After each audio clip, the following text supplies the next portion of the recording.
lógica, ¿sí?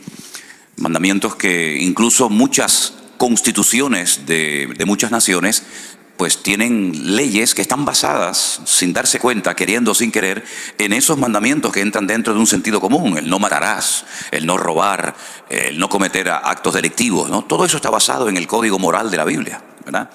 Y son mandamientos que cualquier persona, aunque no sea creyente, pues los respeta, los acata, porque son mandamientos, ya digo, que entran dentro de una lógica, de un raciocinio, ¿no? La Biblia dice en Romanos capítulo 12 que Él es nuestro culto racional, si no es algo que se nos va de la mano, algo descontrolado, sino que en todo momento la razón, la mente funciona, y hay muchos muchos mandamientos en la Biblia que tienen que ver con el respeto de los hijos a los padres, etcétera, que ya digo, entran dentro de una lógica. Luego hay otra clasificación no tan extensa como esta que les acabo recién de mencionar, que son mandamientos que no tienen en principio una razón de ser. Uno dice, ¿y por qué Dios mandó esto? No hay una explicación lógica, no hay una explicación coherente.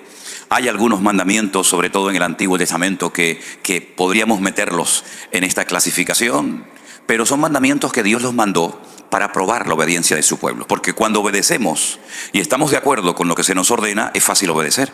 Pero cuando se nos manda, cuando se nos exhorta a cumplir con algo que no entendemos, ahí es donde entra realmente la obediencia y el sometimiento y el fiarnos del Señor, que el Señor sabe siempre lo que hace, ¿verdad?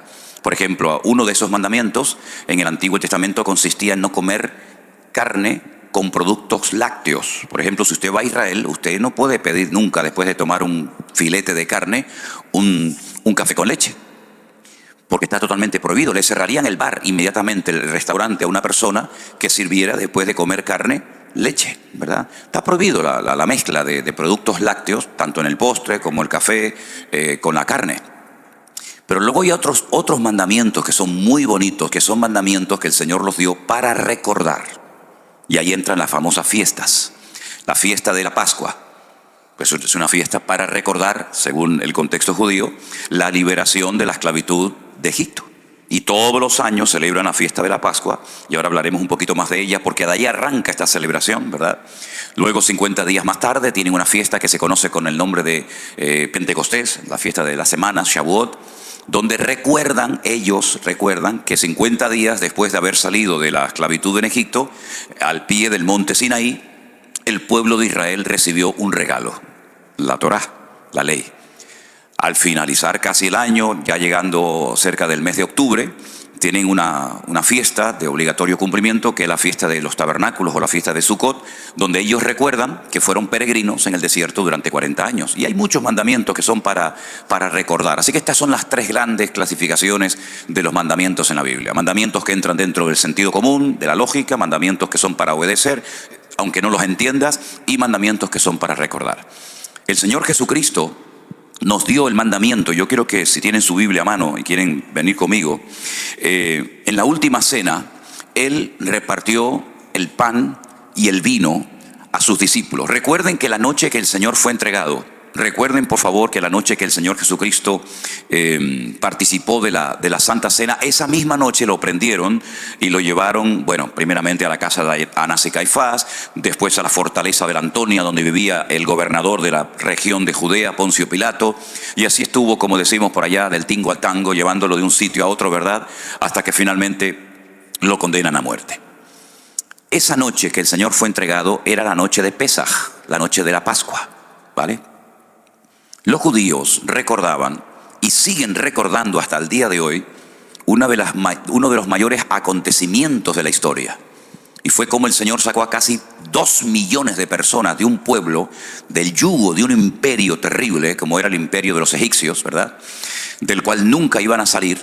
Todos iban a ir muriendo lentamente, a menos que el Señor hiciera una intervención milagrosa, cosa que ocurrió. Esa noche se comía rápidamente, porque tenían que recordar que salieron muy rápidamente de la esclavitud en Egipto. Fíjense qué rápido salieron, que ni siquiera dio tiempo para que la masa fermentara, para que la masa leudara. Por eso se come una galleta cuadrada, que no sabe realmente a nada, que se llama la matzá, que es un pan sin levadura. Porque ya digo, no hubo tiempo ni siquiera para que fermentara la masa, porque tenían que salir rápidamente. Ellos comen todavía esa galleta. sin levadura. Se hacen muchas preguntas en la mesa, muchas preguntas. ¿Y por qué salimos? ¿Y cómo salimos? ¿Y cómo salimos? ¿Y cómo fue? ¿Y cómo no fue? Hay una serie de juegos, de canciones. Hay una cosa que se llama el Dresdel, que es como una especie de trompo, para que me entiendan, que los niños juegan. Si aciertan la respuesta, se les da un premio. En fin, es una fiesta muy bonita. Tienen un plato de agua salada, muy salada, y unas hojas de hierbas muy amargas que las mojan en ese plato salado y se las comen, saben a rayos. Pero el agua salada les recuerda las lágrimas que derramaron sus antepasados en Egipto. Y esas hierbas amargas. ¿Hay aquí algún argentino? Los argentinos tienen unas hierbas que las comen las rabichetas, unas hierbas amarguísimas. Y eso les recuerda, sí, algo así, no sé cómo se llama. Y les recuerda el hisopo, ¿verdad? La brocha que utilizaron para pintar la puerta y el dintel de la casa, ¿sí? Comen cabezas de pescado, porque dice la Biblia que si obedecemos al Señor seremos cabeza y nunca cola. Todo es simbólico, todo es representativo. Tienen un postre que es como un ladrillo de color marrón, le echan mucha canela por encima, lo llaman el caroset, y lo comen para recordar los ladrillos que hicieron en Egipto para la construcción de los palacios y de los templos y las pirámides de los faraones. El plato fuerte de la noche evidentemente es el cordero, que lo tienen que partir de tal manera que ni un solo hueso sea quebrado. Y si es mucho para una sola familia, comparten con la familia de al lado. Y es que el Señor Jesucristo es el Cordero de Dios que quita el pecado del mundo, pero ni un solo hueso de Él fue quebrado. Todo es representativo de lo que pasó aquella noche. Tienen no una, discúlpeme lo que voy a decir ahora, pero yo les digo lo que es: 4 copas de vino delante de cada comensal en la mesa, hasta arriba. Y yo pregunté, ¿y por qué las llenan casi hasta arriba, que rebosan? Dice, porque la bendición tiene que rebosar. Si ponemos un poquito, la bendición es corta, ¿no? Bueno, yo les digo lo que ellos hacen. Cada uno coja la cuchara y come lo que quiera, ¿no? Y entonces cada copa recuerda una promesa que el Señor le dio a ellos. Yo seré vuestro Dios, yo os libertaré de las tareas pesadas de Egipto, etcétera, etcétera. El papá de la casa, el que ocupa la cabecera, por decirlo de alguna manera, coge el pan, lo parte y dice, mirando a la cara de los que están sentados a la mesa: este es el pan de aflicción que comieron nuestros antepasados en Egipto. Comamos de él. Y recuerdan la aflicción, la amargura de la esclavitud, porque la palabra Egipto en hebreo se pronuncia Mitzraim. Y en hebreo hay 2 M's, 2 letras M, una que es abierta por abajo y una que se llama la men sofit o la men final, que es la que se escribe al final de una palabra, que es un cuadrado, exactamente igual que un cuadrado. No hay ninguna abertura ni por los lados, ni por arriba, ni por abajo. Y eso es muy interesante, porque Egipto fue una puerta abierta para que ellos entraran, pero se convirtió en una jaula de oro. Ya no podían salir, solamente pudieron salir porque el Señor intervino y los compró y los redimió. Y por eso la palabra Pesaj, Pascua, significa saltar. Porque el ángel que el Señor envió a Egipto aquella noche, cuando iba por las casas y veía la sangre en la puerta, saltaba, pasaba, ¿verdad? Porque esa noche todos podían morir, los primogénitos, a menos que fueran un pueblo de obediencia, cubiertos por la sangre del Cordero en aquella época. ¿Qué les parece? No me digan a mí que no es bonito todo esto, ¿eh? Así que, mis queridos hermanos, esa noche el Señor Jesucristo, como buen judío que era, de la tribu de Judá, se levantó de la mesa y cogió el pan y no dijo lo que les acabo de comentar, sino dijo: esto es mi cuerpo que por vosotros es partido, haced esto en memoria de mí. Y se quedaron seguramente muy sorprendidos, porque era la primera vez en la historia que se cambiaba la fórmula. Es que el Señor viene a romper estructuras. Lamentablemente hay gente que está tan estructurado y piensan que ya lo saben todo y encasillan a Dios en sus argumentos, ¿verdad? Y el Señor viene muchas veces a romper viejas estructuras y viejos moldes que tal vez funcionaron en su momento, pero que ya no van, porque el Señor dice que hace nuevas todas las cosas. Y cuando se levantó de la mesa, cogió la copa principal y no mencionó promesas del Antiguo Testamento para el pueblo de Israel, sino dijo: esta es mi sangre que por vosotros es derramado, ¿verdad? Así que es un momento muy importante para la iglesia, para recordar nuestra liberación de nuestro Egipto espiritual, del pecado. Como el Señor nos liberó de las garras, no del faraón, sino del mismísimo Satanás, que ocupó ¿verdad? El corazón del hombre desde el jardín del Edén, cuando el hombre se desconecta de Dios, cuando el hombre obedece y cree más a los argumentos y a las ofertas de Satanás en vez de a la palabra de Dios. Cuando Dios le dijo, el día que coman de este árbol moriréis, y Satanás le dice, no moriréis. Dios os ha engañado. Dios sabe que el día que comáis de él seréis como él, le haréis la competencia y es cosa que él no quiere. Por lo tanto, ellos se fiaron más de la voz del enemigo que de la voz del Creador. Es un atentado tremendo contra la soberanía de Dios. Fijaros qué cosa tan interesante, lo digo entre paréntesis. Para que Eva cayera en pecado, tuvo que venir Satanás en persona. Satanás en persona solamente ha tentado a dos personas: al Señor Jesucristo y a la mujer. Pero para hacer caer al tontorrón de Adán, con Eva fue suficiente. Ahí queda eso. ¿Qué les parece? Tremendo, ¿eh? La Santa Cena nos hace recordar el amor de Dios derramado en la cruz por nosotros. Pero también nos hace recordar que nuestro Señor Jesucristo viene pronto. Porque dice, haced esto en memoria de mí hasta que yo venga. Luego el Señor volverá otra vez. Y cada día falta menos para que el Señor retorne a este mundo. Y esa es la bendita esperanza de la iglesia. Que nuestro Señor Jesucristo no se ha olvidado de nosotros. Y dice ya que en aquellos siglos algunos decían, ¿dónde está la promesa de su advenimiento? Porque no viene, no aparece. Y entonces Pedro les responde y le dice, el Señor no retarda su promesa según algunos lo tienen por tardanza, sino que es paciente para con todos, esperando que todos procedan al arrepentimiento. Ese es el único y principal motivo por el cual el Señor todavía no ha venido, porque está esperando que toda la humanidad proceda al arrepentimiento y no se condene por la eternidad, ¿se da cuenta? Pero también es un momento muy especial para la vida interna del creyente, para la vida interna de la iglesia. Quiero leer algunos versículos en 1 Corintios capítulo 11, donde Pablo descubre una realidad que estaba ocurriendo en la iglesia de Corinto y que estaba afectando a más de uno de los miembros. 1 Corintios capítulo 11, mis queridos hermanos, a partir del verso 27, la palabra del Señor, vamos a prestar atención, nos dice así.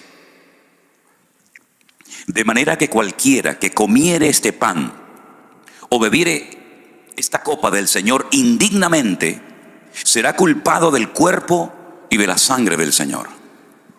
Por tanto, pruébese cada uno a sí mismo y coma así del pan y beba de la copa. Escuchen esto. Porque el que come y bebe indignamente sin discernir el cuerpo del Señor, juicio come y bebe para sí. Por lo cual hay muchos enfermos y debilitados entre vosotros, y muchos duermen. Enfermedad, debilidad y muerte, por participar indignamente sin discernir el cuerpo del Señor. Pero si nos examinásemos a nosotros mismos, no seríamos juzgados. Mas siendo juzgados, somos castigados por el Señor, para que no seamos condenados con el mundo. Así que, hermanos míos, cuando os reunís a comer, esperaos unos a otros. Si alguno tuviere hambre, coma en su casa, para que no os reunáis para juicio. Las demás cosas las pondré en orden cuando yo fuere. Es decir, había entrado ciertas enfermedades y debilidades, incluso algunos fallecimientos en la congregación, por haber tomado indignamente el cuerpo, o el pan y el vino en el nombre del Señor. Por lo tanto, es un momento para probarnos, para examinarnos a nosotros mismos. De nada sirve que digamos, yo estoy bien delante del Señor, si luego usted tiene problemas con el más próximo, con el más cercano. De nada sirve que su relación vertical con Dios, según usted, esté bien y ordenada y limpia, si después su relación horizontal con sus hermanos, con su marido, con su esposa, con sus hijos, con sus familiares, es un desastre. Esa no es la voluntad de Dios. La voluntad de Dios es que nuestra vida esté en orden dentro y fuera de la iglesia, que nuestra vida esté bien alineada con el Señor y también, lógicamente, con nuestros hermanos. Es más, Juan es muy profundo en esto. Y él llega a decir que si alguno en la iglesia se atreve a decir que ama a Dios, al cual nunca nadie ha visto, y aborrece a su hermano, el tal es un homicida. Porque el amor a Dios empieza por el amor al hermano, por el amor al prójimo. No podemos desconectarnos de la realidad interpersonal entre nosotros y decir que bueno, yo vivo en la estratosfera, mi relación muy íntima y personal y hermética con el Señor, pero luego no tengo relación con nadie, no hablo con nadie, me peleo con todo el mundo. Esa no es la voluntad de Dios. El amor a Dios empieza por lo más cercano a nosotros, ¿verdad? Y por eso dice Juan que es mentiroso aquella persona que dice que ama a Dios y aborrece a su hermano. Por lo tanto, es un momento muy especial, muy bonito, muy interesante para que nos probemos y nos examinemos a nosotros mismos.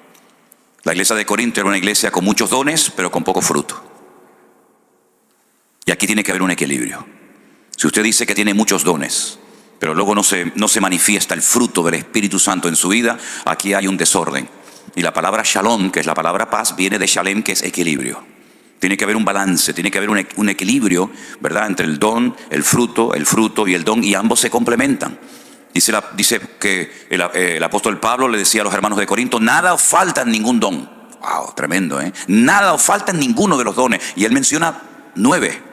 Nada os falta en ningún don, pero sois carnales, sois niños en Cristo, os di a beber leche y no vianda, porque aún no sois capaces todavía, pues habiendo celos y contenciones entre vosotros, no sois carnales y habláis como los hombres. Entonces, parece como una incoherencia, ¿no? Una iglesia con tantos dones y sin embargo con tan poco fruto. Y eso es algo que se nos vuelve en nuestra contra, porque al mundo no se le gana por los dones, al mundo se le gana por la manifestación del fruto del Espíritu en nuestra vida. Al mundo no le importan los dones que usted tenga, porque al fin y al cabo prácticamente el 90% de los dones se ejercitan, se manifiestan de puertas para adentro, pero el fruto nos sirve para vivir la realidad, la cruda realidad del mundo en el cual Dios nos ha colocado a cada uno de nosotros. Así que, mis queridos hermanos, yo les invito a cerrar sus ojos en esta mañana y a orar a nuestro Dios y pedir que el Señor nos permita en esta mañana participar del pan y del vino dignamente, comprendiendo que no estamos cumpliendo un ritual ni una liturgia religiosa de la iglesia, sino estamos recordando la muerte, la resurrección, la venida de nuestro Señor Jesucristo pronto. Y también es un momento para que nos probemos y nos examinemos cómo estamos andando delante de Dios. ¿Cómo está mi relación con los más cercanos? Dice la Biblia que el que descuida a los suyos, escuche bien esto, el que descuida a los suyos, y esto va bien para las esposas, esto va bien para los maridos, esto va bien para todos, el que descuida su casa es peor que un incrédulo y ha negado la fe. Eso dice la palabra de Dios. Señor, por eso en esta mañana queremos participar dignamente de este momento tan especial que trae una renovación y un refrigerio espiritual a tu amada iglesia. Señor, bendice estos emblemas, estos símbolos que representan algo tan importante como es tu cuerpo, tu misma vida y tu sangre derramada por nosotros en aquella cruz. Gracias porque así como tú liberaste milagrosamente de la esclavitud, después de 400 largos años, a tu pueblo de Israel de Egipto, a nosotros también nos has liberado de las garras del diablo. Y hoy podemos vivir en paz, en libertad, en esa libertad gloriosa y maravillosa de tu pueblo, de tus hijos. Y podemos proclamar hoy que tú eres nuestro Señor, que tú eres el que nos has liberado y nos has dado vida y vida en abundancia. Bendice este momento tan especial, tan lindo para nuestras vidas. Y ponemos todo en tus benditas manos, oh Dios, en el nombre de tu amado Hijo Jesús. Amén y amén. Pido a la iglesia que se ponga de pie. Tal vez el pastor José nos pueda ayudar ahí con un... Yo voy a pedir a un par de hermanas, tal vez... bueno, ya están listas. Que vayan comenzando a repartir y esperamos todos, gracias, esperamos todos para participar juntos, ¿sí? Pero tenga ahí su pan, su vino. Gloria a nuestro Dios. Amén. Yo recibí del Señor lo que también les he enseñado. Que el Señor Jesús, la noche que fue entregado, tomó pan y habiendo dado gracias, dijo: tomad y comed, porque esto es mi cuerpo, que por vosotros es partido. Haced esto en memoria de mí. Participamos juntos, amados hermanos, el pan. Gracias a Dios. Asimismo tomó también la copa, después de haber cenado, diciendo: esta copa es el nuevo pacto en mi sangre. Haced esto todas las veces que la bebiereis en memoria de mí. Así pues, todas las veces que comiereis de este pan y bebiereis de esta copa, la muerte del Señor anunciáis, hasta que Él venga. Participamos de la copa, queridos hermanos.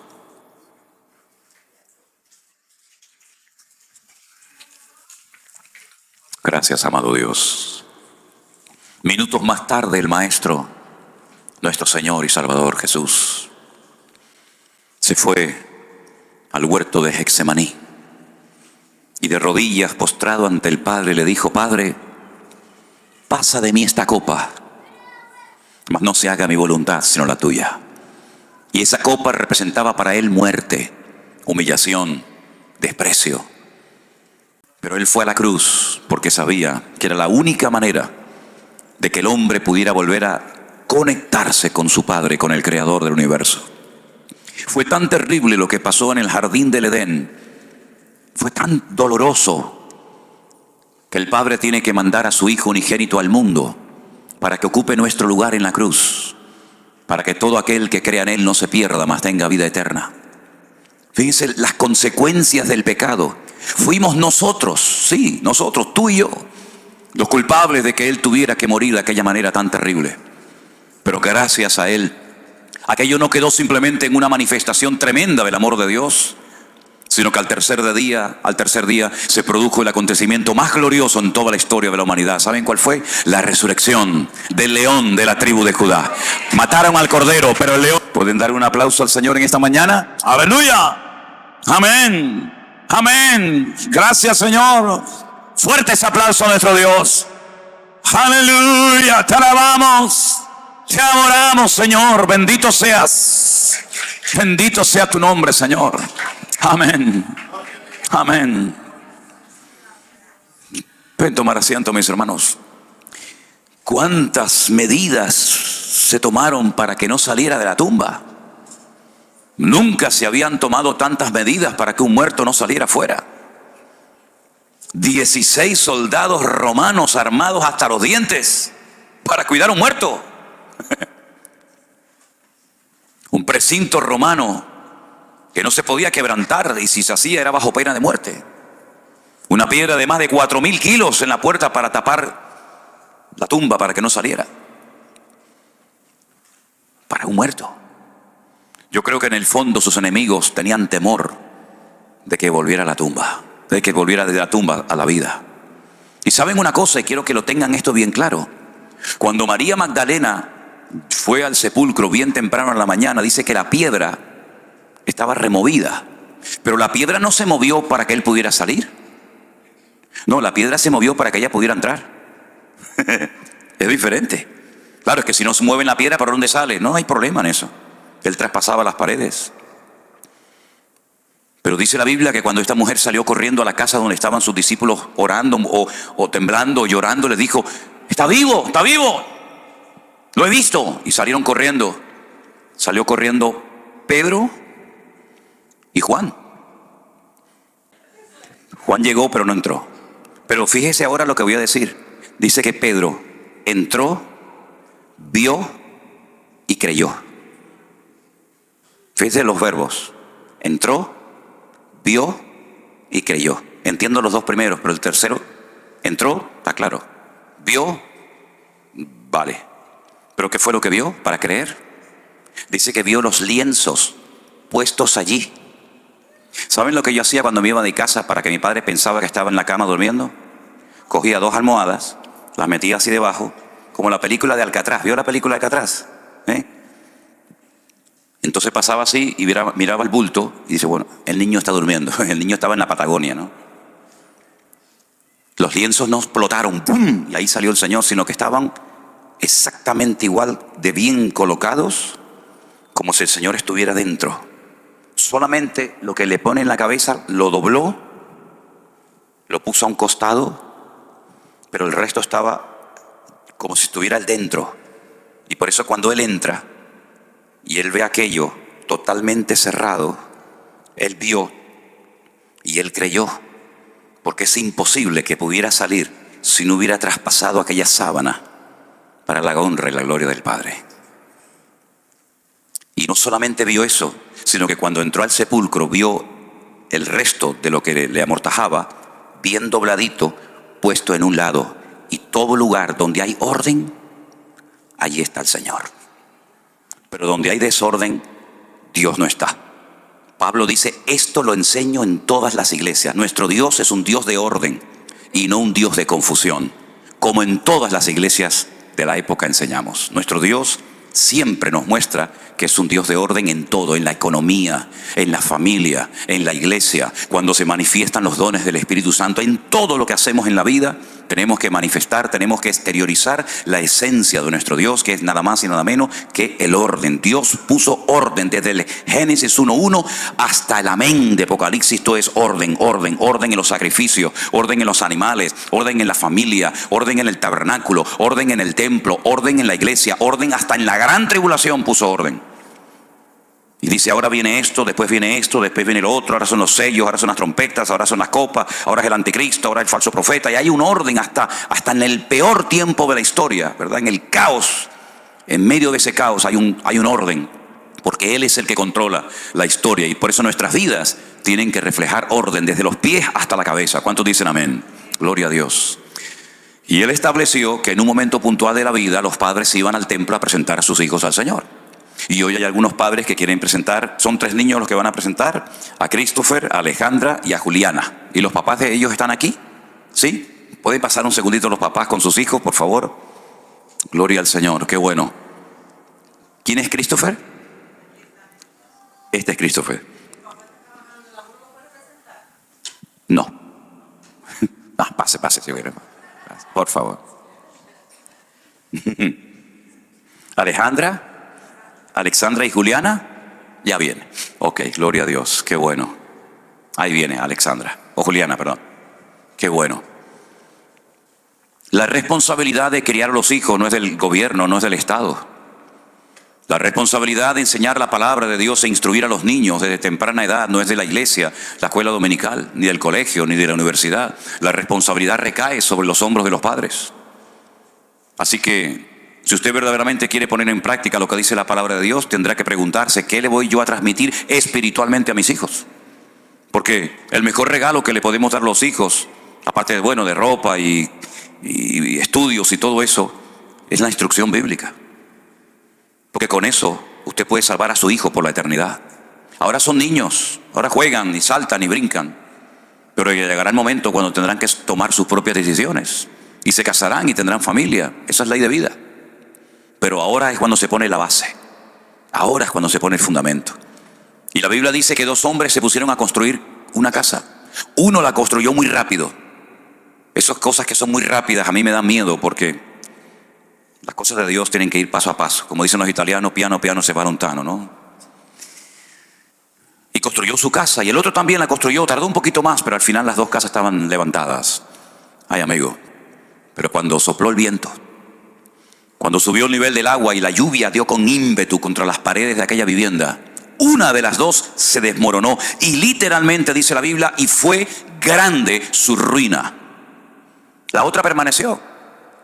La diferencia entre una y otra no eran los muebles, no eran las paredes, no era lo que se veía, sino lo que no se veía. La base de una era arena. Arena. No había fundamento, no había solidez y se desmoronó. La base de la otra casa era la roca. Y la roca es la palabra. La roca es el mismo Cristo. El que le da estabilidad a la familia. El que le da estabilidad a una nación, a un pueblo. El que le da firmeza a una vida.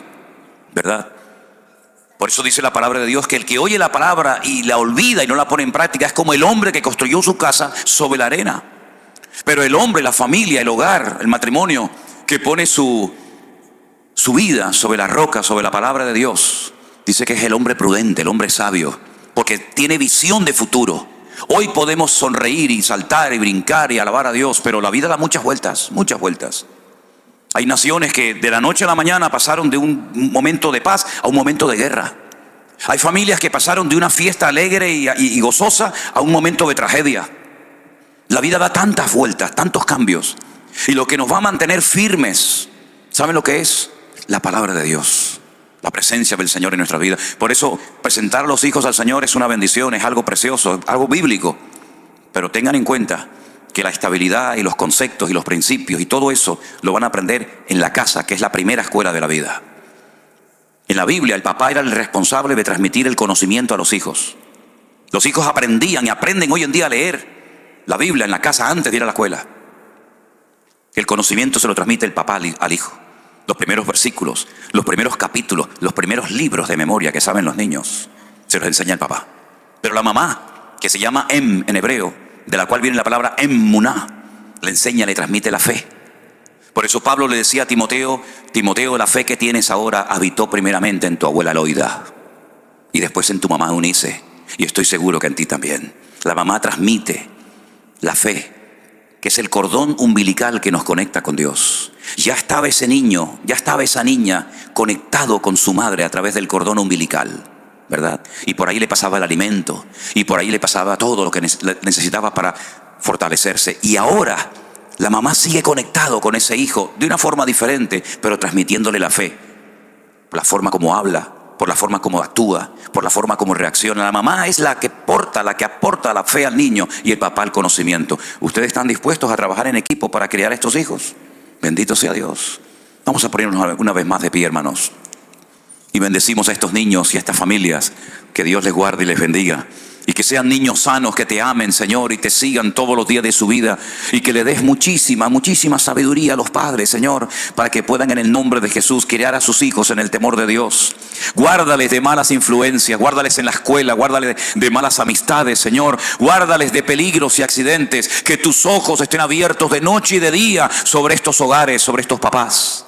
Señor, dale sabiduría para que puedan atenderlos y educarlos como tú lo harías en lugar de ellos. Dale sabiduría, Señor, para responder a sus preguntas cuando las hagan. Que sean ejemplos, Señor, de fe, de paciencia, de amor, de tolerancia, de perdón. Y que puedan ver en sus padres un reflejo del amor de Dios. Y que nunca olviden lo que aprendieron en el hogar. Márcales hoy, Señor, y cuídalos durante todos los días de su vida. Los presentamos delante de ti y pido que bendigas grandemente a estos padres, a estas madres, Señor, en el nombre de Jesús. Que tú les des mucha sabiduría, Señor, a sus familiares, para que puedan, Señor, educar a estos niños en el temor de Dios. Tu palabra dice: instruye al niño en su camino, y aun cuando fuere viejo no se apartará de él. Gracias, Señor, por ellos. Los bendecimos en esta mañana en el nombre, sobre todo nombre, de nuestro Señor Jesucristo. Amén y amén. Damos un fuerte aplauso a nuestro Dios. Gente que estamos conociendo, de los niños que estamos orando, las bodas que estamos celebrando. Esto es tremendo. Esto es el ministerio intenso, ¿eh? Aquí no hay descanso. Aquí hay, ¿verdad?, una cosa detrás de otra. Y es que tenemos que aprovechar el tiempo. Me dice la gente: ¿fuiste a Miami de paseo? ¿Fuiste por aquí? Digo: ¿pero cuándo voy a ir, mijo? Si no tengo a veces ni tiempo ni para comer, ¿eh? Pero tampoco hemos venido a pasear, hemos venido a estar con ustedes, a disfrutar, y estamos disfrutando muchísimo. Me decía una hermana, varias hermanas me decían, el otro día cuando estuvimos en la iglesia bautista de allí de Jayalía, me decía: pastor, usted tiene que estar muy cansado. Digo yo: para nada. Cuando llegue a España ya es otra cosa. Pero de momento estamos disfrutando, y se nota que hay mucha gente orando por todo esto, ¿eh? Se nota muchísimo, pero estamos disfrutando muchísimo. Estamos muy contentos, muy agradecidos al Señor. Y saben una cosa, hermanos: ¿cuánta gente daría lo que fuera por estar sentado hoy en esa silla? ¿Cuánta gente me escribe y me dice: ay, cómo me gustaría estar ahí con ustedes, cómo me gustaría poder saludarlo, cómo me gustaría? Abría antes un poquito el Facebook en directo, lo hice allá atrás y aquí. Bueno, y eso es una lluvia de gente. Ay, hermanos, saluda a los hermanos, estamos tan contentos, les estamos siguiendo, estamos orando, y así que le agradecemos. Y ahora mismo también hay un montón de hermanas, ¿no?, que están ahí conectadas, ¿no? El del grupo 1. Vamos a darles un aplauso a todas las hermanas que nos están viendo en esta mañana. Dios les bendiga. Me dijo una vez una persona: oye, pero ustedes en la iglesia virtual no tienen hombres. Dice: pues todos son mujeres. Digo: bueno, algunos hay, gracias a Dios, ¿no? Algunos hay. Pero la proporción de... Sí, no, yo sé. La proporción es una goleada arrolladora de mujeres contra los hombres, ¿eh? Por un hombre hay 20 mujeres, ¿no? Vamos a entrar ahora en una parte diferente del culto, de la reunión, porque yo había anunciado ayer que los que tuvieran alguna pregunta la pudieran hacer. Pero antes de darle lugar a ustedes a preguntas y yo contestar preguntas que tenemos aquí, quisiera compartir con ustedes algunas cosas que considero necesarias, ¿ok? Gracias, ok, gracias, hermano, te lo agradezco. No, es que como me encanta la música, me voy con él y me tengo que ir para aquí ahora. Gracias, te lo agradezco. Miren, la iglesia virtual está compuesta por personas de muchos trasfondos. Hay gente que viene de un contexto ultra pentecostal. Otras personas vienen de un ambiente tal vez más conservador. Unos fueron educados en una línea doctrinal tal vez diferente a la de otras. Y ya el Señor me venía preparando hace años, cuando yo me casé con Elena, que ella procede de otra denominación diferente a la que yo pertenecía en aquel momento. No sé si en Estados Unidos se conoce o se llama igual una denominación, un grupo de iglesias. En España se conoce como asambleas de hermanos. Son iglesias muy conservadoras, donde la mujer usaba ¿cómo es? El velo, la mantilla, ¿sí? No podían orar. La mayoría de lo que se cantaban eran himnos, con muy buena base doctrinal, pero iglesias muy conservadoras. Yo me convertí en una iglesia de las asambleas de Dios, donde lo más importante era hablar en lengua. El que no hablaba en lengua era un pobre desgraciado. Si no tenía opción a nada. De hecho, ni pastor podía ser, ni predicar, ni nada, porque era la meta, y cuando llegabas a la meta ya no había más. Cuando comenzamos a realizar viajes a Israel hace, pues me parece que ya vamos por 16 o 17 años, cuando nos encontrábamos en el aeropuerto, fuera en Madrid, en Barcelona o en Tel Aviv, resulta que nos encontrábamos con hermanos de una línea y con hermanos de otra línea, y cuando llegaba la hora de la comida y salíamos de paseo y eso, se notaba alrededor de la mesa a veces como un ambiente que lo podías cortar así con una tijera, ¿no? Porque uno decía, no, hay que hacer esto, y el otro decía, no, hermano, eso no se puede hacer. Y lidiar con todas esas personas, hablamos ya de cientos y cientos de personas que hemos llevado a Israel, pues no es fácil. Pero yo creo que ha sido toda una escuela y una preparación para poder trabajar en la iglesia virtual. Y a veces lo que yo noto, tanto en la iglesia virtual como fuera de ella, lo que yo noto es que a veces hay términos, hay palabras que para un hermano significan una cosa y para otro hermano significan todo lo contrario, completamente diferente. Y ahí es donde se producen los encontronazos, las chispas, ¿no? Hace muchos años cayó en mis manos un libro que lo escribió el doctor Billy Graham. Él ya está en la presencia del Señor, como bien saben ustedes. Manual del Obrero Cristiano, creo que se llamaba algo así. Ellos hacían muchas campañas evangelísticas y pedían muchos voluntarios para asesorar y aconsejar a la gente. Y resulta que en ese libro, creo que al final de las páginas, decía, por ejemplo, bautismo. ¿Qué significa para un cristiano evangélico la palabra bautismo? Y ponía más o menos lo que era. Pero ¿qué significa para un católico el bautismo? ¿De qué estamos hablando? La misma palabra, pero el concepto del católico del bautismo es diferente al de un cristiano evangélico. Y así sucesivamente con muchas palabras. Yo noto que en el mundo evangélico hay frases, hay expresiones, hay palabras que cuando la persona las usa, se está refiriendo a algo completamente diferente a lo que entiende el otro hermano. Entonces lo que yo intento, y espero algún día poder conseguirlo, es que hablemos con términos bíblicos y que no tengamos que recurrir a un léxico que no tiene nada que ver con la Biblia, que se ha metido en el mundo evangélico, pero que no tiene ninguna razón de ser. Por ejemplo, donde yo me convertí en las Asambleas de Dios hace muchos años, el presidente de la obra se le llamaba el superintendente. Claro, cuando te decían viene el superintendente, mirábamos al cielo, pensábamos que iba a venir volando, ¿no? Como una especie de Superman, y al final, y después era el mini intendente, era una cosita así, ¿no? Pero unos términos, ¿verdad? Y se han metido términos dentro de las iglesias que parecen como muy espirituales, pero que no son realmente términos que tienen un fundamento bíblico. Entonces, a mí me gustaría en esta mañana primeramente aclarar una serie de cosas. Probablemente no estoy pidiendo disculpas, porque lo que voy a hablar es Biblia, y cuando se predica la Biblia no hay que pedir disculpas a nadie. Pero sí quiero decir de antemano que lo más probable es que más de uno de ustedes en esta mañana diga, uy, ¿me está hablando a mí? Yo hablo al conjunto, no hablo particularmente a una persona. Y voy a empezar por la palabra ministerio. Si tuviéramos una batería haríamos el redoble. Ministerio. ¿Qué es tener un ministerio? Porque hay gente que dice, yo tengo un ministerio. Yo me fui de la iglesia porque no me dejaban desarrollar mi ministerio. Entonces, la Biblia habla de ministerios. Existen hoy en día personas con ministerio. ¿Para qué son los ministerios? ¿Quién los da? ¿Cómo sé que tengo un ministerio? ¿Cómo funcionan? ¿Cómo se manifiestan? ¿Cómo sé que Dios me ha llamado o tengo ese ministerio? Vamos a la Biblia, ¿os parece? Efesios capítulo 4, por favor. En Efesios capítulo 4, carta que el apóstol Pablo escribe desde la cárcel, dice la palabra del Señor así. Si me permiten un segundito mientras van buscando en Efesios 4. Un segundito.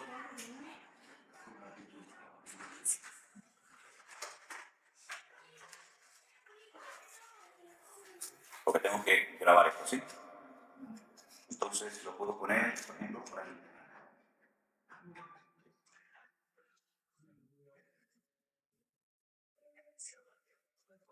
Ahí está.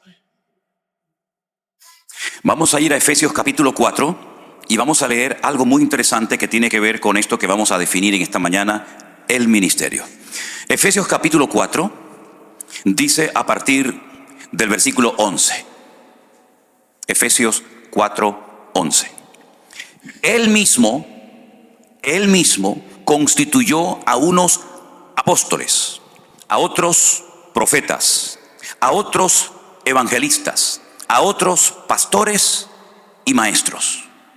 5 apóstoles, profetas, evangelistas, pastores y maestros. ¿Con qué finalidad? ¿Cuál es el objetivo? Bueno, para perfeccionar o capacitar a los santos, a los creyentes, ¿para qué? Para la obra del ministerio, para la edificación del cuerpo de Cristo, es decir, la iglesia. ¿Hasta cuándo? Hasta que todos lleguemos a la unidad de la fe y del conocimiento del Hijo de Dios, a un varón perfecto o completo, a la medida de la estatura de la plenitud de Cristo, para que ya no seamos niños fluctuantes, llevados por doquiera de todo viento de doctrina, por estratagema de hombres que para engañar emplean con astucia las artimañas del error, sino que siguiendo la verdad en amor, crezcamos en todo aquel que es la cabeza, es decir, en Cristo, de quien todo el cuerpo, es decir, toda la iglesia, bien concertado y unido entre sí por todas las coyunturas que se ayudan mutuamente, según la actividad propia de cada miembro, recibe su crecimiento para ir edificándose en amor. Los 5 ministerios, los únicos 5 ministerios que la Biblia enseña que existen, los hemos leído en esta mañana. Los apóstoles, los profetas, los evangelistas, los pastores y los maestros. Eso es lo que la Biblia llama y considera ministerios. Si usted está de ujier en la puerta de una iglesia, lo cual es loable y estamos muy agradecidos, eso no es un ministerio. Eso es una función, es un servicio, gracias al Señor que usted lo está prestando con todo el amor del mundo y se esfuerza por hacerlo bien y por atender a la gente, porque el ujier que está en la puerta es la primera imagen que se lleva una persona cuando llega a un lugar. Y una de las leyes de Murphy dice: nunca tendrás una segunda oportunidad para dar una primera imagen. Por lo tanto, el ujier es fundamental, porque si el ujier tiene cara de vinagre o está enfadado ese día o sabe Dios qué, ya dice: uy, ¿cómo son toda la gente aquí de rara? No, es él el raro, pero todos los demás somos normales, ¿verdad? Pero no es un ministerio, el ministerio del ujier. No, yo tengo el ministerio de limpiar la iglesia. Eso no es un ministerio, es un servicio, es una función tremendamente importante en la iglesia y necesaria, pero no entra dentro de lo que hemos leído en esta mañana, que se considera un ministerio. Entonces vamos a hablar con coherencia y con propiedad y con madurez. Los ministerios son los que hemos leído en esta mañana. Y lo que salga de esto son funciones, son servicios, son trabajos voluntarios o remunerados, pero no son en sí un ministerio. Hay gente que me ha dicho en el pasado: bueno, yo me fui de la iglesia porque no podía desarrollar mi ministerio. Y yo le pregunto: ¿y su ministerio, hermana, concretamente cuál era? No, mi ministerio era el de la limpieza. Bueno, hermana, discúlpeme, eso no es un ministerio. Eso, repito, es una función muy importante, pero usted no puede utilizar la palabra ministerio para eso, sino que la palabra ministerio encaja en otro terreno y no precisamente en ese de la limpieza o de cualquier otra cuestión. Estos son los ministerios. Ahora, si usted me dice a mí: yo tengo el ministerio de pastor, eso es un ministerio, ¿verdad? Pero una persona que enseña esporádicamente, imagínense que yo le digo a cualquiera de ustedes: hermano, usted podría el próximo día compartir unos 10 minutitos, una enseñanza, un devocional, un pensamiento, ¿ok? Y usted lo hace esporádicamente. Usted no puede decir que tiene el ministerio de la enseñanza, porque ¿quién es el que reconoce el ministerio? El cuerpo de Cristo, la iglesia, a través del pastor, ¿verdad? Generalmente, le digo, en la mayoría de los casos, cuando alguien tiene algo de parte del Señor, los que primero se dan cuenta son los hermanos que le rodean. Usted no tendrá que ir por la vida diciendo: pastor, yo enseño, pastor, yo canto, pastor, yo sé hacer esto. No te preocupes, que si el Señor te ha dado algo, los primeros que se van a dar cuenta son tus hermanos en Cristo y por supuesto el pastor. Ahora, también hay que decir, y seamos honestos, que hay pastores que no quieren que nadie se levante porque tienen temor a que le quiten el puesto. Pero en nuestro caso, créanme que es todo lo contrario. Yo no tengo ningún temor de que nadie me quite el puesto, porque el puesto no me lo dieron ustedes, el puesto me lo dio el Señor. Y lo que Dios da, nadie te lo quita. Al contrario, estamos orando para que Dios cada día levante más hombres y mujeres preparados y cualificados para poder servir con efectividad en el reino de Dios. Pero ¿queda bien claro lo que es y lo que no es un ministerio? ¿Sí? Ok. Hablemos de los dones. Después tienen opción para hacerme todas las preguntas que quieran, no se preocupe. Hablemos de los dones. Me dice, pastor, a mí me gustaría que a mi niño me lo pusieran en alabanza porque tiene el don de tocar la guitarra. Vamos a 1 Corintios capítulo 12, que en esta mañana hemos estado en 1 Corintios, ¿verdad? 1 Corintios capítulo 12, el título es Dones Espirituales. Vamos a leer los dones. 1 Corintios 12, a partir del versículo, vamos a leer a partir del versículo 4 si queréis. Ahora bien, hay diversidad de dones, pero el Espíritu es el mismo. Y hay diversidad de ministerios, pero el Señor es el mismo. Ya hemos leído los ministerios. Y hay diversidad de operaciones, pero Dios, que hace todas las cosas en todos, es el mismo. Y ahora sumen los dones que ahí se mencionan. A cada uno les dada la manifestación del Espíritu para provecho. A este les dada por el Espíritu palabra de sabiduría, número 1. A otro, palabra de ciencia. ¿Cuántos van? 2. Según el mismo Espíritu. A otro, fe. Ya van 3. Por el mismo Espíritu. A otro, dones de sanidades por el mismo Espíritu. 4. Versículo 10. A otro, el hacer milagros. Versículo 5. A otro, profecía. 6. A otro, discernimiento de espíritus. 7. A otro, diversos géneros de lenguas. 8. Y a otro, interpretación de lenguas. ¿Cuántos son en total? 9 dones. 9. Pero todas estas cosas las hace uno. Y el mismo Espíritu, repartiendo a cada uno en particular como Él quiere. Porque así como el cuerpo es uno y tiene muchos miembros, pero no todos los miembros del cuerpo, siendo muchos, son un solo cuerpo, así también Cristo. 9 dones que, si profundizáramos más en cada uno de ellos, los podríamos clasificar en 3 grupos. Yo todo esto me lo sé de memoria. Yo no sé si ustedes van a ser capaces de retener todo esto, pero si no, esto queda grabado, no se preocupen. Hay dones de expresión, hay dones de revelación, ¿verdad? Y hay dones como de conocimiento. Los dones de expresión, la misma palabra los dice. Si usted no habla, el don no fluye. El don de hablar en otras lenguas, si no se puede expresar, cuando el don de lengua es para que la gente en la iglesia lo oiga, y a continuación entra en operación el siguiente don, que sería el de interpretación de dichas lenguas, ¿verdad? Son dones que para fluir, para manifestarse, usted tiene que hablar. Hay otros dones que son literalmente dones de revelación. El don de ciencia. El don de ciencia se manifestó en Pedro en la iglesia primitiva en una ocasión cuando un matrimonio habían vendido una propiedad, se llamaban Ananías y Zafira. Ellos habían sustraído una parte del dinero, pero le querían hacer creer a Pedro y a la iglesia que lo estaban dando todo. No era obligación darlo todo. No era un mandamiento bíblico que el que tuviera un terreno, una finca, un campo, lo vendiera y lo diera a la obra. No era obligación. La gente lo hacía libre y voluntariamente. Usted podía vender un terreno y decir, bueno, voy a apartar una parte para mí y voy a apartar una parte para la obra del Señor. Pero ellos lo que hicieron era, sustrajeron, ambos se pusieron de acuerdo, una parte, y le querían, repito, hacer creer a la iglesia y a Pedro que eran gente muy generosa y que lo estaban dando todo. Cuando llegan a la iglesia, ¿verdad? Cuando llega el hombre, Ananías, y le dice, Pedro, aquí traigo todo el dinero que me han dado por el terreno, por la herencia que he recibido. Y Pedro le dice, ¿esto es todo lo que te dieron? Y él dice, sí, todo lo estamos dando. Al momento cayó muerto. Y lo cogen los jóvenes, se lo llevan y lo entierran. Como a las 2 o 3 horas más tarde, llega la mujer, Zafira, y le vuelve a preguntar, Pedro, ¿están dando todo a la obra? Te estoy dando la oportunidad de ser sincera. No, mire, hermanos, yo estoy dando una parte que Dios ha puesto en mi corazón y el resto nos quedamos nosotros. Muy bien, no hay ningún problema. Tu marido acaba de ser enterrado hace un rato y a ti te van a pasar lo mismo. Y la sacaron. Yo una vez dije, si cayeran muertos hoy en día todos los hipócritas en las iglesias, tendríamos funerales todos los días. Tendríamos montañas de muertos allá afuera. Porque en la iglesia no se puede vivir de las apariencias.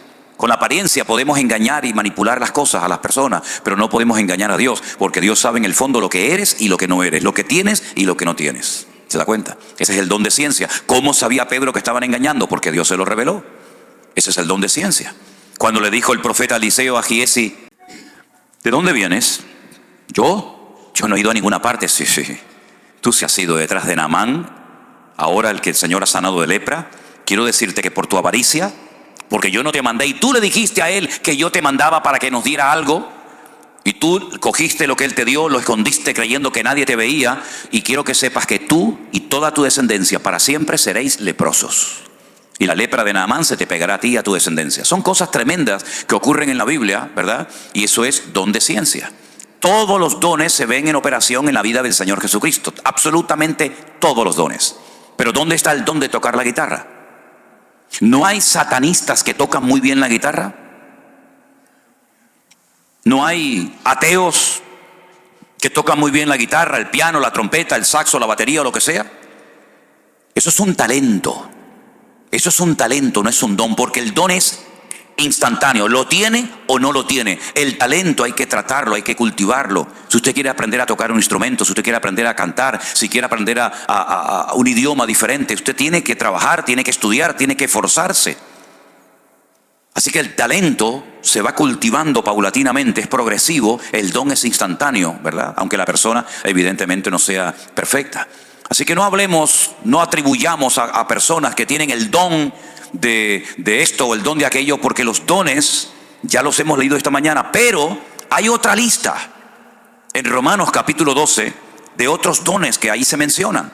Hemos mencionado 9 en 1 Corintios 12, pero en Romanos capítulo 12 hay otra lista y son los siguientes.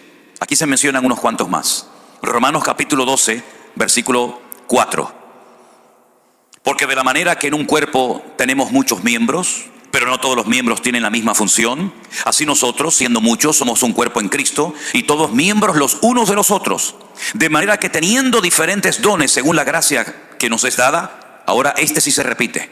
El de profecía, úsese conforme a la medida de la fe, o de servicio, en servir, el que enseña en la enseñanza, el que exhorta en la exhortación, el que reparte con liberalidad o generosidad, el que preside con solicitud, el que hace misericordia con alegría. ¿Se dan cuenta? Son otros dones.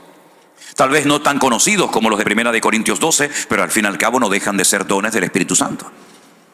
Entonces, mis queridos hermanos, estos son los dones que menciona la Biblia. 1 Corintios 12, Romanos capítulo 12, lo que salga de ahí será un don, un talento, algo que usted ha aprendido, pero no se puede considerar un don del Espíritu Santo el que usted juegue bien al fútbol, el que usted pinte muy bien las paredes, usted haga cuadros, ¿verdad? Eso no es un don, son talentos, son habilidades que también forman parte de la vida, pero no podemos decir bíblicamente, usted tiene el don de pintar lindos cuadros.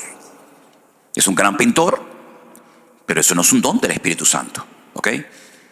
Ok, antes de seguir adelante, de lo que estoy hablando, que he hablado de ministerios y de dones, ¿hay alguna pregunta? ¿Algo que quieran preguntar que tal vez no haya quedado lo suficientemente claro y usted dice, ¿me podría explicar un poquito más esto o aquello? ¿Alguien tiene alguna pregunta? Si alguien tiene una pregunta, levante la mano, le vamos a poner un micrófono para que usted haga la pregunta, para que los que están en casa puedan escuchar su pregunta y entonces con toda libertad la pueda hacer. ¿Alguien tiene alguna pregunta sobre lo que he hablado hasta ahora? Hermana, escuchamos su pregunta. Ponle el micro. Espera. Un segundito. Dale volumen. ¿Tiene? Sí. ¿Tiene volumen? A ver. Ok.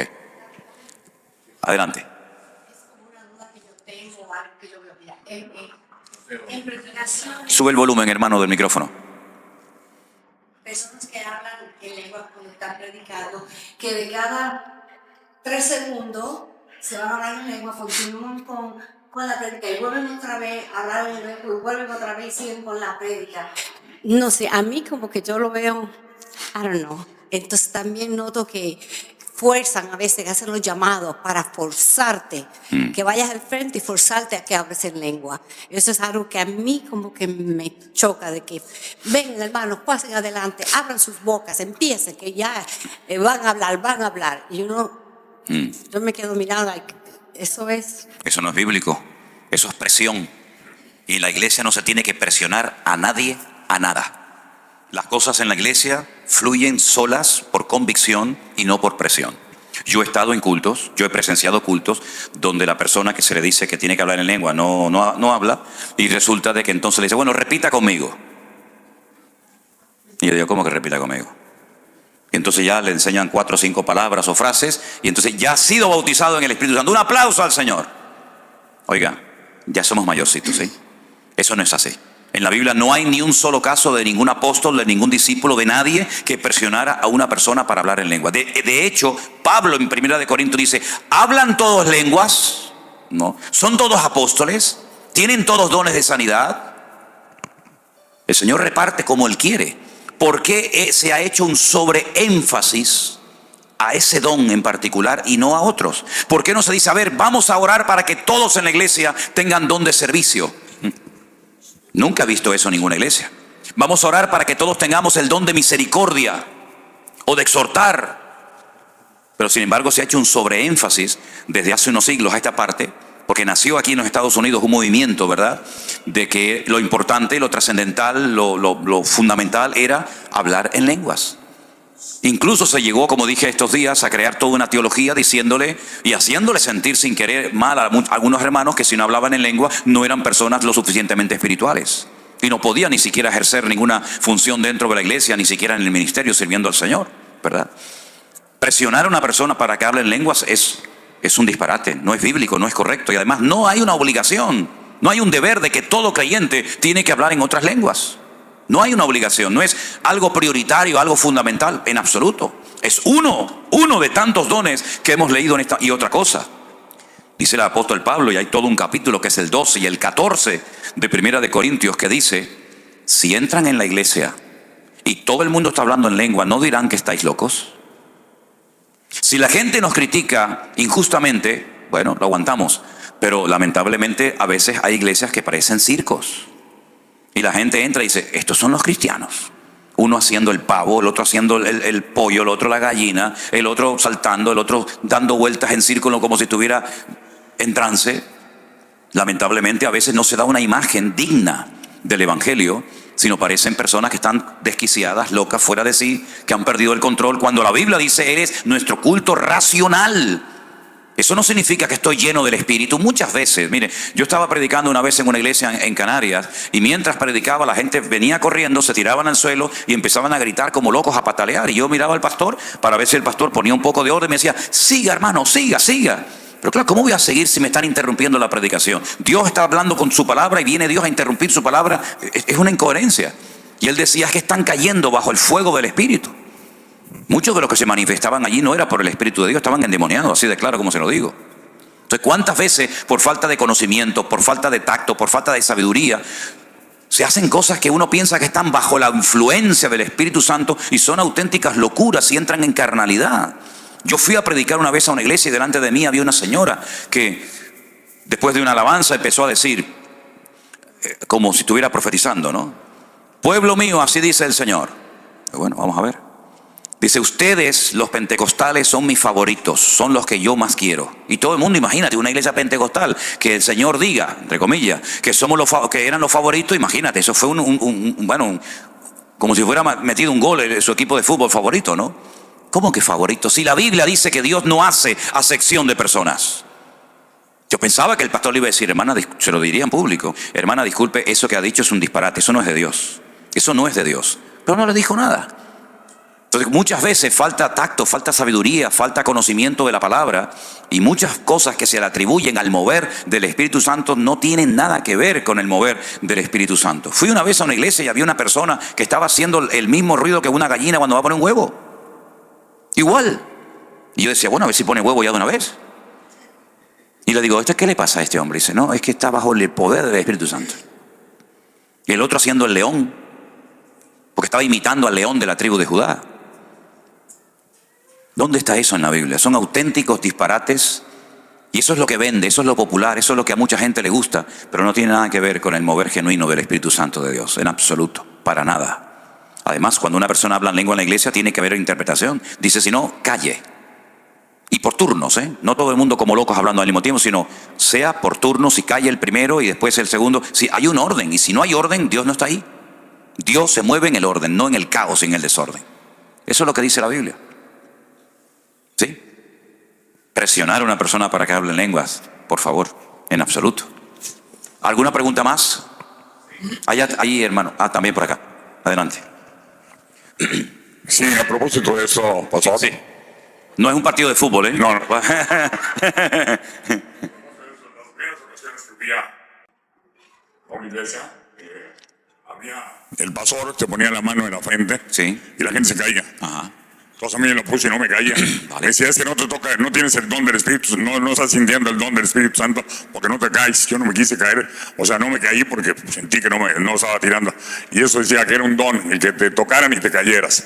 Yo he leído en esta mañana la lista de los dones del Espíritu Santo y en ningún momento aparece que hay un don que consiste en tumbar a la gente. Ahora, les cuento lo siguiente. Mi padre, cuando era inconverso, nunca en la vida, jamás en la vida había pisado una iglesia. Él fue a la iglesia, una iglesia evangélica en Las Palmas de Gran Canaria, por primera vez, para darle las gracias a la congregación y al pastor por haber orado por mi hermana, que en aquel momento estaba siendo operada y necesitaba casi un milagro de parte del Señor. Entonces, como mi hermana fue operada, todo salió bien, él fue a la iglesia con un vecino para darle las gracias al Señor, no al Señor, sino al pastor y a la iglesia por haber orado por su hija. Punto, ya no vengo más. Cuando mi padre llegó a la iglesia, el culto estaba empezado. Al final de la iglesia había una cruz con una luz por dentro y estaban cantando el antiguo himno en la cruz, do primero vi la luz, ¿verdad? Cuando mi padre entró por el pasillo de la iglesia, mi padre nada más entrar, cayó postrado al suelo llorando por una convicción de pecado espectacular. En aquella época no se caía nadie, ni las moscas se caían. Y él cayó al suelo postrado, llorando, y ese día mi padre se convirtió, le entregó su vida a Cristo. A los 3 meses o 4 meses nos llevó a todos a la iglesia, todos nos convertimos y nos bautizamos el mismo día. Hay momentos en los que Dios hace cosas tremendas, ¿verdad? Nosotros estuvimos en una iglesia durante años en Tenerife y un día me llamó a mí la máxima autoridad de la ciudad y fui a entrevistarme con él a su despacho y estaba allí porque me habían denunciado y fui a hablar con la persona más importante del condado, de la ciudad, y me preguntó y me dijo, ¿qué hacen ustedes en su iglesia? Y bueno, nosotros cantamos, predicamos, alabamos a Dios. Y no, mire, hay unos vecinos que viven enfrente de ustedes que cuando ustedes empiezan a cantar y empiezan a orar, ellos en su casa se caen al suelo y entonces ya están cansados de que cada vez que se pongan a orar, ellos se caen al suelo y no pueden ver la televisión, ni pueden... Y yo le dije, yo no tengo ni la más remota idea de lo que usted me está diciendo. Yo sé que me han rayado el coche me parecía una cebra, lo tenían rayado para arriba, para abajo, y los vecinos me decían, sal, te lo están rayando ahora. Y le dije, mejor que no salga, pues yo me conozco. Pero usted es un tonto. Digo, no, prefiero no salir. Y mi coche era, ya te digo, una cebra, arriba, abajo, con un clavo, con un destornillador. Bueno, pero yo no sabía que a ese señor le estaba pasando eso con su señora cuando estaba en su casa. Yo durante años fui evangelista, no fui pastor, no era maestro, sino que predicaba en la calle 1 semana, 2 semanas, 3 semanas, 1 mes, predicando todos los días en la calle. Y durante la predicación, gente inconversa, gente de macumba, de umbanda, de estas religiones extrañas, comenzaban a caerse en las calles. Y yo miraba para todos lados y decía, ¿pero qué está pasando aquí? La gente caía por el poder de Dios. Bueno, pero yo no obligaba a nadie ni empujaba a nadie. Además, para tirarte a ti hay que tener fuerza, porque tiene que estar muy ungido, tiene que estar muy ungido, ¿verdad? Entonces, hay gente que empuja, hay gente que finge, hay gente que se tira, hay de todo en esta vida. Como decía mi abuelo, en este mundo, hijo, hay para todo. Pero no es un don. También hay gente que empuja. Yo fui una vez a una iglesia y mandaron a todos pasar adelante, cosas que a mí me ponía enfermo, pero pasé adelante. El muchacho me empujaba y me empujaba y me empujaba. Y yo le dije, ¿tú quieres que yo me tire? Pues claro, él diría, se cayó Manolo Sierra, él le daba caché, no le daba categoría, ¿no? Y digo, ¿tú quieres que yo me tire y te quedes ya tranquilo? Porque me tienes loco, ya me estás mudando para atrás, me va a dejar un agujero aquí en la frente, ¿no? Entonces, no es ningún don, se convirtió en una moda que en Argentina, cuando yo fui en el año 90 a Argentina, te obligaban después de la predicación a orar por todo el mundo, pero es que las iglesias eran de 2.000, 3.000, 4.000 personas, y estabas hasta las 3 y 4 de la mañana, ora por este, ora por el otro, porque los que se caían, el pastor era un hombre importante. Si no se caían, el pastor era menos importante y no te invitaban más. son simplemente modas, son modas que van y vienen, pero no tienen absolutamente nada que ver con esto. Si yo no me caigo, no significa de que el Señor no me está bendiciendo. ¿Cuándo comenzaron 120 personas al mismo tiempo a hablar en otras lenguas? Y dice la Biblia que fueron llenos, como nunca nadie jamás ha sido lleno del Espíritu Santo. En Pentecostés, en Jerusalén, estaban todos sentados. Lo dice, estaban todos unánimes sentados. Allí no se cayó nadie, y aquello era genuino de parte del Señor. Ahora, cuando vinieron a aprender al Señor Jesucristo durante la noche en el huerto de Getsemaní, y Jesús dijo, ¿a quién vienen a buscar? Y dice, a Jesús, dice, yo soy. Así, ¡bum!, se cayeron todos al suelo. Se levantaron y lo llevaron a la cruz, así que no les sirvió de nada que se cayeran. Pablo cayó al suelo, Daniel cayó al suelo temblando. Juan en la isla de Patmos dice, cuando le vi caí como muerto a sus pies, pero él puso su diestra sobre mí y me dijo, no temas, yo soy el primero y el último, ¿verdad? Juan también cayó postrado al suelo, pero el ángel Gabriel se le presentó a Daniel en Babilonia y quedó muerto de miedo, temblando, y se le presentó el ángel Gabriel a María y ni se inmutó y le dijo, ¿cómo será todo esto? Dios respeta la individualidad de la gente. Obligar a la gente a que se caiga o no se caiga me parece una falta de respeto. Dios se mueve como quiera, y si Dios quiere hacer algo, que lo haga Él, pero no el hombre. Esa es mi opinión. ¿Sí? Por allá había una pregunta, hermano Gregorio. Gracias. Necesito clarificación. Romanos 12, 7, donde se dice, o si de servicio en servir, o el que enseña en la enseñanza. Servicio, cuando usted mencionó lo usere, lo que eso no es un servicio, es que eso no es un don anteriormente, o estoy confundido. No, yo no dije que el servir no sea un don, de hecho aquí está como un don. Ok, entonces el que está en una puerta ayudando, eso, dando un servicio, no es un don. Estamos mezclando. Yo dije que no era un ministerio. Ok, Servir ok. es un don, no un ministerio. Ok, ya entendí esa. ¿Ok? Ahora, generalmente el que tiene el don de servicio, ni él se da cuenta que lo tiene. Pero las primeras personas que se dan cuenta que lo tienen son los hermanos que les rodean. Aquí entre nosotros hay mucha gente que tiene el don de servicio y a lo mejor no se han dado ni cuenta de que lo tienen. Porque es un don que la gente no pide. La gente no pide el don de servicio, la gente te pide el don que se vean. Pulpitis, ¿no? Pulpitis, microfonitis, eso es lo que le gusta a la gente, ¿no? Pero el don de servicio, servir a los demás, es algo maravilloso. La gente lo tiene, le sale espontáneo, no tienes que decirle nada. Es una persona con iniciativa. ¿Saben? Una vez hicimos una pequeña obra de teatro y dije, miren, vamos a explicar de una forma gráfica cómo se manifiestan y operan algunos dones. Encima de la mesa teníamos una torta, pero habíamos puesto una cáscara de plátano en el suelo. Entonces llega la persona y dice, cuidado con esa cáscara de plátano, que el que la pise se va a caer. Cuidado, tengan cuidado, que hay una cáscara de plátano que el que la pise se va a caer y se puede romper un brazo o se puede hacer daño. Viene una persona, la pisa, se cae al suelo. Pero enseguida viene una persona con la fregona, con el cubo, con todo, lo recoge, lo limpia, lo deja todo preparadito. Y viene alguien a continuación y dice, la persona que acaba de pasar ahora pisó la cáscara de plátano y se cayó en un ángulo de 45 grados. A continuación esa persona tuvo que ser llevada al hospital, donde fue atendida y tuvo 3 meses escayolado en una cama, de vuelta que dale, no sé qué, no sé cuánto. Pero llega otra persona y dice, ¿y qué pasó? No, que al tropezar tumbó la tarta. No se preocupen, ¿cuánto vale la tarta? Muchacho, corre, vete a comprar inmediatamente una. Pero aparecía otro por allí y decía, a ver, tú coge la fregona, tú vete para allá, coge al muchacho al hospital, cómprame una tarta. ¿Cuáles fueron los dones que se manifestaron ahí? El profeta vino y dijo, se van a caer, lo estoy diciendo más. Al profeta, al que predica la palabra, muchas veces al que menos caso se le hace. ¿Quién fue el que dio una explicación de lo que había sucedido? El maestro. ¿Y quién fue el que fue corriendo a buscar la tarta? El que tiene el don de servicio. Pero después vino alguien y le dijo, hermana, ¿te pasó algo? ¿Qué te ocurre, mi niño? Levántate. El don de misericordia, ¿verdad? Y cada uno de los dones se va manifestando de una forma natural en la vida de la gente. Y a veces la gente ni se entera, ni se percata que tienen. Pero son dones tan importantes y tan necesarios dentro de la congregación. Ahora, puede ser que una persona esporádicamente se ponga en una puerta para dar la bienvenida a la gente y no necesariamente tiene el don de servicio. Pero el que tiene el don de servicio le sale por todos los poros de la piel, no hay que decirle nada, él se pone, él limpia, él friega, él va, él no quiere ni que le digan gracias, él no depende de nadie, sino que él disfruta sirviendo a los demás. Y eso es un don. Hay gente que le gusta que le sirvan y hay otros que le encanta servir a los demás.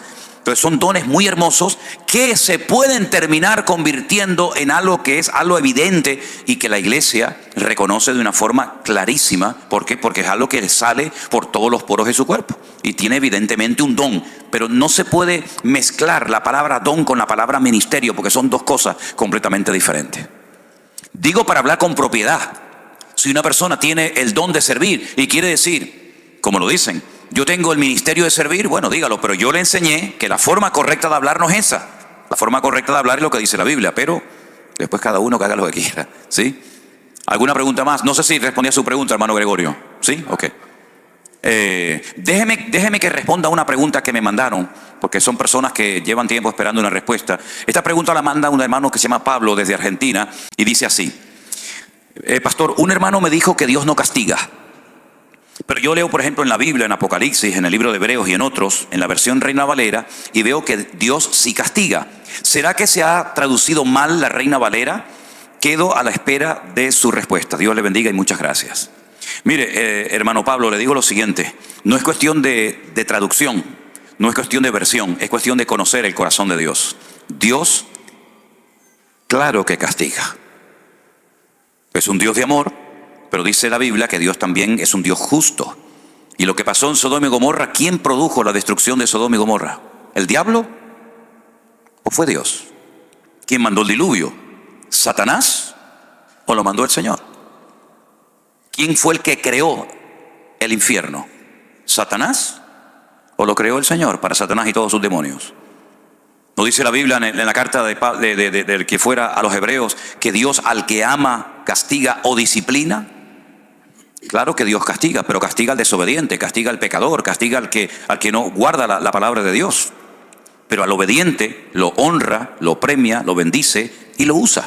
Así que no es cuestión de que la Reina Valera esté mal traducida, es cuestión de que conozcamos el corazón y la naturaleza de nuestro Dios y veamos que el que dijo la paga del pecado es la muerte, no fue el hombre, no fue la iglesia, sino fue Él en su palabra. Por lo tanto, las consecuencias del pecado, tanto a corto como a largo plazo, son terribles. Cuando Adán y Eva pecaron, bueno, no pasa nada, que se queden en el jardín del Edén. No, fuera de aquí. Los expulsó. ¿Por qué? Porque Dios castiga y no tolera el pecado. Y ese es nuestro Dios. Amén, hermanos. ¿Hay alguna pregunta más que quieran hacer en esta mañana los que están aquí? ¿Usted otra vez, hermana? Venga, para. No. Aquí estamos para aprender. No se preocupen. Adelante. ¿Qué tiempo de la creación de Adán y Eva a que fueron expulsados del paraíso? ¿Se sabe? Miren, según la Biblia, y esto es interesante que lo sepan ustedes, de Adán a Cristo hay 4.000 años. Y de Cristo a nosotros, 2.000 y pico. Es decir, la historia bíblica van por 6.000 años. ¿Quiere decir que el mundo tiene 6.000 años? No. El mundo no tiene 6.000 años. Y ahora les voy a poner un ejemplo. Miren, nadie sabe exactamente cuánto tardó Dios en expulsar a Adán y Eva del jardín del Edén cuando pecaron. Probablemente fue el mismo día. No creo que hubieran pasado 300 años hasta que Dios dijo, los voy a expulsar. Yo creo que fue algo instantáneo. Es mi opinión. Pero por otra parte tampoco sabemos cuánto tiempo estuvo Adán y Eva en el jardín del Edén. ¿Cuánto tiempo estuvieron? ¿Una semana? ¿15 días? ¿Un mes? ¿Un año? Entonces, hermanos, si usted dice que la historia bíblica son 6.000 años, desde Adán a Cristo 4.000 y de Cristo a nosotros 2.000, ¿y qué ocurre cuando, por ejemplo, descubren un hueso y dicen, no, este hueso tiene 25.000 millones de años? Cuando descubren un mamut o un dinosaurio, dicen, no, bueno, mire, vamos a hacer una cosa. ¿Cómo se llama aquí? ¿Un globo? Eso que se infla, ¿no? Que es el globo. Vale. Si cogiéramos un globo totalmente desinflado, y cogiéramos un rotulador y le pintáramos así unos ojitos, una nariz y una boca, y midiéramos la distancia entre el puntito A y el puntito B, entre el ojo derecho y el ojo izquierdo, nos daría a lo mejor 1 centímetro. ¿Sí o no? Ok. Si inflamos el globo, y ya el globo no es así, sino el globo es enorme, ¿cuánta distancia hay entre el punto A y el punto B, entre el ojo derecho y el ojo izquierdo? A lo mejor, póngale 25 o 30 centímetros. ¿Cuál es la medida correcta? Las dos son correctas, pero uno está vacío y el otro se estiró por el contenido del aire, del oxígeno que se le metió dentro. ¿Ok? La Biblia cuenta la historia desde este punto hasta aquel. Pero la Biblia no cuenta la historia desde este punto hasta aquí. El universo se mueve a una velocidad constante. Por lo tanto, por el tiempo que transcurre y por la velocidad constante que tiene, se puede saber más o menos la antigüedad del universo. El universo se mueve a una velocidad constante, ¿ok? Entonces, ¿qué es lo que ocurre? Cuando dicen el famoso Big Bang, la famosa explosión del cual salió todo, del cual salió la vida, el hombre está viendo el universo estirado. Y por eso dice, claro, entre este punto y este hay 25.000 millones. Pero Dios en Génesis capítulo 1 te cuenta la historia del globo desinflado, recién creado.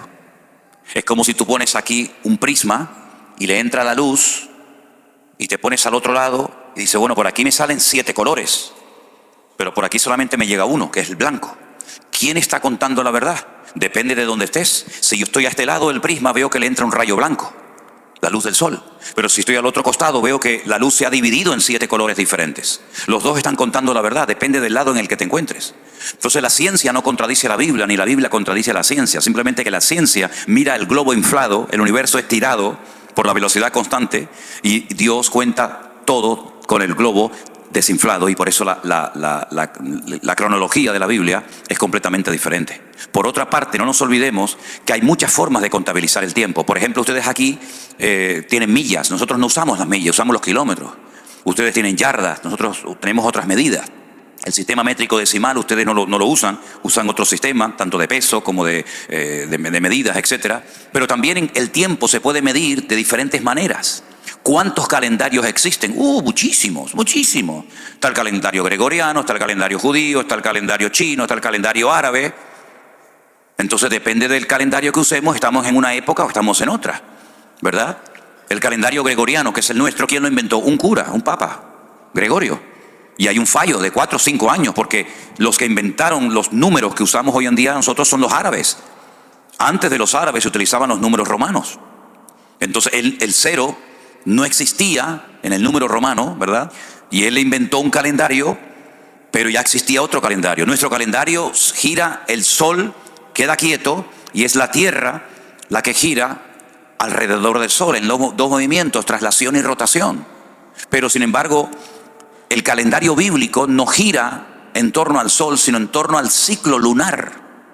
Y por eso el calendario bíblico tiene 360 días y el calendario solar o el nuestro actual es 365 días.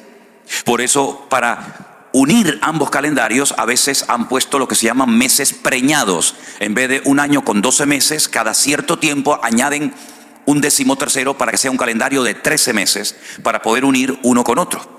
Cuando usted estudia escatología bíblica, usted no puede sacar los cálculos según nuestro calendario porque no le salen. Porque el calendario bíblico es mucho más corto. Nosotros decimos, por ejemplo, en nuestra cultura, ahora estamos hoy, ¿qué es? Viernes. Hoy es viernes. ¿Cuándo va a ser sábado? ¿Cuándo es el sábado? No. El sábado empieza esta noche, ¿a qué hora? No, a las 6 no. A las 12:01. Ahí empieza el sábado. En la Biblia no. En la Biblia empieza al día siguiente cuando ya se ven 3 estrellas en el cielo. Cuando ya se oculta el sol, ya es sábado. Yo he recibido hoy mensajes de Israel donde me dicen Shabbat Shalom, feliz sábado. ¿Por qué? Porque dentro de un ratito en Israel será sábado con la caída del sol. Cuando naturalmente una mujer ya no tiene luz para enhebrar una aguja, ya es el día siguiente. Entonces, son formas diferentes de contabilizar el tiempo. Así es que es muy importante saber todos estos detalles, porque hay muchas personas que han dado fechas y han puesto cálculos y no coinciden, porque la forma de medir el tiempo en la Biblia, ¿no dijo el Señor, el día tiene 12 horas? Y uno dice, no, el día tiene 24. Pero Él dijo, el día tiene 12 horas. Por eso cuando Él dijo el día y la hora, nadie la puede saber. Claro que no, porque cuando en Europa es de día, aquí es de noche, y cuando uno se levantan, otros se acuestan, y es totalmente imposible jugar con el tema de fechas, que lamentablemente muchos se han dedicado incluso hasta últimamente a estar con este jueguecito, y después pasa lo que pasa, ¿se dan cuenta? ¿Alguna pregunta más, hermano? Sí. Un pariente pastor también, Armando Lucy, que acaba de disculparse, porque dio una fecha del advenimiento. Mucha gente, escuchamos muchos pastores, inclusive usted, que dicen ya está muy próximo. Entonces mi pregunta es, hablando del tiempo, ¿próximo puede ser una semana o 1000 años? Próximo es próximo, y dar una fecha es dar una fecha. Son dos cosas completamente diferentes. Hoy falta un día menos para la venida de Cristo que ayer. Hoy falta un día menos. Yo estoy más cerca de la venida de Cristo que el apóstol Pablo. Ellos vivían con la expectativa de ver el retorno inminente de Cristo, pero evidentemente no fue en su época. Ok, ¿qué es lo que ocurre? Recuerden que el Salmo 90 dice que para el Señor un día son 1000 años, y 1000 años es un día. Esto es muy importante, porque cuando ustedes hay una letra, la primera letra del alfabeto hebreo, que no es una letra, es un comodín, es una letra que es lo que tú quieres. Pues será, pues seré, es lo que tú quieras. En el primer versículo de la Biblia aparecen 6 letras Aleph. Aleph, Elef son 1000. Es decir, la Biblia te va a relatar en un periodo de tiempo una serie de cosas que van a ocurrir. Entonces, conociendo el tiempo, conozco la señal que se va a producir en mi época. La señal del profeta Jonás no es para nosotros, la señal del profeta Jonás fue para la generación del Señor Jesucristo, ¿vale? Pero en cuanto a la venida del Señor, ¿qué es lo que falta? Bueno, es que habría que clarificar qué es la venida del Señor y qué es el arrebatamiento de la iglesia, porque son dos cosas completamente diferentes. ¿Qué es lo que está esperando el creyente? ¿Que venga Cristo o que seamos arrebatados con Él? Ahí bueno, es que ahí habría que clarificar. Ok, vamos a leer un versículo bíblico que nos va a dar, y vamos a ir, pienso yo que concluyendo, porque si no podemos, yo por mí no tengo prisa, pero por ustedes más que nada, vamos a leer unos versículos bíblicos que son muy clarificadores para responder a la pregunta de nuestro hermano. En 2 de Tesalonicenses, por favor, apréndanse este capítulo de memoria, lo pueden hacer sin ningún problema. El capítulo 2 de 2 de Tesalonicenses es de vital importancia, sobre todo para nosotros hoy en día. Y dice así la palabra del Señor. Estamos en 2 de Tesalonicenses, capítulo 2, versículo 1. Con respecto a la venida de nuestro Señor Jesucristo y nuestra reunión con Él, os rogamos, hermanos, que no os dejéis mover fácilmente de vuestro modo de pensar, ni os conturbéis, ni por espíritu, ni por palabra, ni por carta, como si fuera nuestra, en el sentido de que el día del Señor está cerca. La palabra venida del versículo 1 es la palabra parausía. Hay 2 palabras griegas para definir la venida del Mesías. La Biblia profetizaba 2. Una, como siervo sufriente que ya se produjo hace 2000 años, y la palabra epifanía. Y la segunda palabra para hacer referencia a la segunda venida del Señor Jesucristo visible es parausía. Luego tendríamos que leer en el verso 1 con respecto a la parausía, es decir, con respecto a la segunda aparición visible del Señor Jesucristo. Ojo a los datos que va a dar el Señor. Nadie os engañe, verso 3, nadie os engañe en ninguna manera, porque no vendrá, ¿quién? El Señor. El Señor no vendrá, repito, no vendrá el Señor. ¿Hasta cuándo? Hasta que venga la apostasía y se manifieste el hombre de pecado, el hijo de perdición. Definamos estos 2 conceptos. ¿Qué es apostasía y qué es la manifestación del hombre de pecado y el hijo de perdición? La apostasía es el descontrol, la anarquía en el mundo total. No hay moral, no hay principio, no hay valores, no hay nada. Dice el Espíritu claramente que algunos apostatarán de la fe, se darán marcha atrás, abandonarán los caminos del Señor, ¿verdad? Todo será un caos, un desorden total y absoluto. ¿Eso ha comenzado a ocurrir o todavía no lo vemos? No, hay que estar ciego, ¿no? Hay que estar ciego. Vayan a Europa para que vean lo que es aquello. Vayan a las Islas Canarias para que vean lo que es aquello. Sodoma y Gomorra por 20, del 1 de enero al 31 de diciembre. Eso ya está. Pero falta un segundo dato, algo que nos da aquí Pablo, que dice: se manifieste, se dé a conocer el hombre de pecado, el hijo de perdición. ¿Este señor quién es? El anticristo. El único que emplea la expresión o la palabra, el término anticristo, es Juan. Esa palabra solamente la emplea Juan. Pablo lo llama el hombre de pecado, el hijo de perdición, el inicuo. Daniel lo llama el cuerno pequeño. Juan lo llama el anticristo, pero es la misma persona. Fíjense las características de este personaje. Personaje un líder político, se opone y se levanta contra todo lo que se llama Dios o es objeto de culto. Todo lo que es objeto de culto le hará la guerra, tanto que se sienta, ¿dónde? En el templo de Dios, como Dios, haciéndose pasar por Dios. Uno dice, bueno, pero somos el templo del Espíritu Santo. Sí, pero no mezclemos las cosas. El templo de Dios en aquella época era el templo de Jerusalén. Ahora, usted dirá, pero hermano, ¿pero cómo se va a sentar el anticristo en el templo de Dios si los romanos en el año 70 después de Cristo destruyeron el templo y no hay templo? Es sentido común, es aplicar el sentido común. ¿Cuál es el sueño del pueblo de Israel? ¿Por qué oran todos los días? ¿Por qué se visten de negro? ¿Por qué están de luto? Porque su anhelo es tener su templo. Los cristianos podemos tener iglesias por todo el mundo. Los musulmanes tienen sus mezquitas por todo el mundo. Pero los judíos no tienen templos por todo el mundo, pues solamente pueden tener uno. Solamente uno. Y solamente en la ciudad de Jerusalén, en lo alto del monte Moriah. No pueden tener más templos. Sinagogas las que quiera, pero templo uno solo. Entonces, si usted va a Israel, usted va a visitar el Museo del Templo. Y en el Museo del Templo ya tienen todo listo, todo preparado, las trompetas, los instrumentos, el aceite, la menorá, el candelabro, absolutamente todo lo tienen preparado, hasta las piedras, numeradas, cortadas, enterradas en el Mar Muerto. Ahí están preparados, todo está listo. Solamente falta lo que llaman ellos la paradumá, que es una vaca de color rojo, de la piel, todos los pelos rojos, que es la que dice en el libro de Números, en el Antiguo Testamento, que tienen que ponerla sobre el altar, quemarla y con las cenizas purificar el templo. Y esa vaca aún no ha aparecido. Pero el templo va a ser reconstruido. Cada vez que un judío se casa, meten dentro de un trapo una copa y el novio la aplasta con el pie para recordar la destrucción del templo de Jerusalén.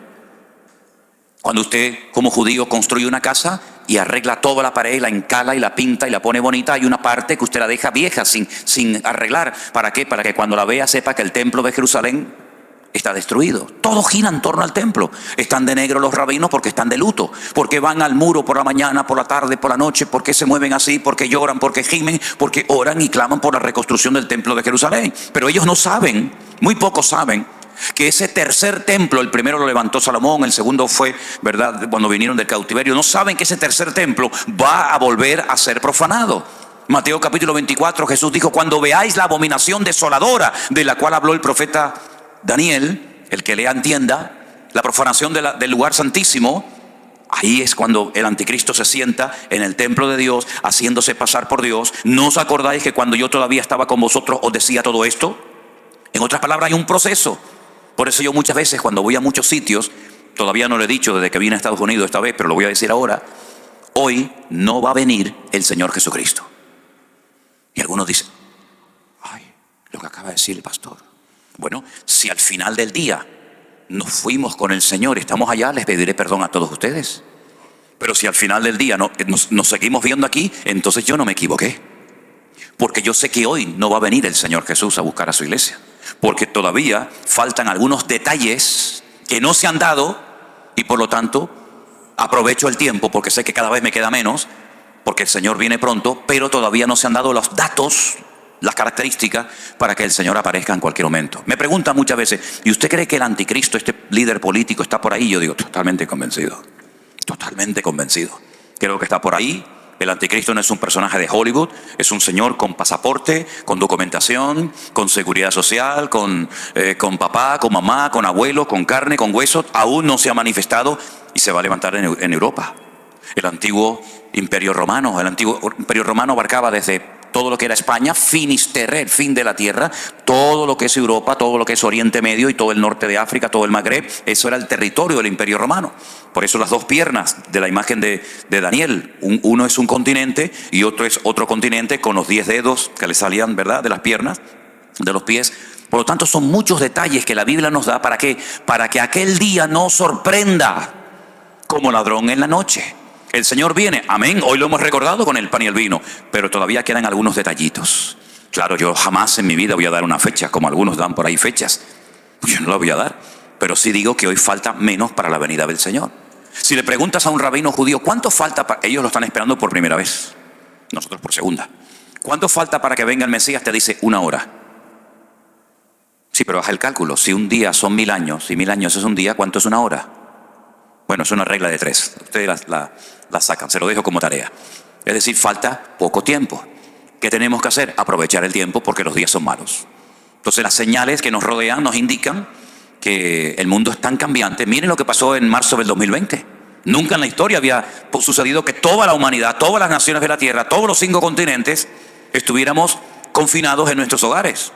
Y el Señor utilizó ese tiempo para limpiar la iglesia, para sacudir nuestras conciencias, para llevar a centenares de miles de personas a los pies de Cristo, porque aquí hay una clave y es la siguiente. ¿Qué es lo que será? Pregunta en el libro de Eclesiastés capítulo 1, ¿qué es lo que va a suceder? ¿Qué es lo que será? Y responde, dice, lo mismo que fue. Luego la clave de interpretación del futuro es conocer bien el pasado. Si tú sabes lo que pasó, sabrás perfectamente lo que sucederá en el futuro, porque Dios habla del futuro en tiempo pasado. Está invertido el orden.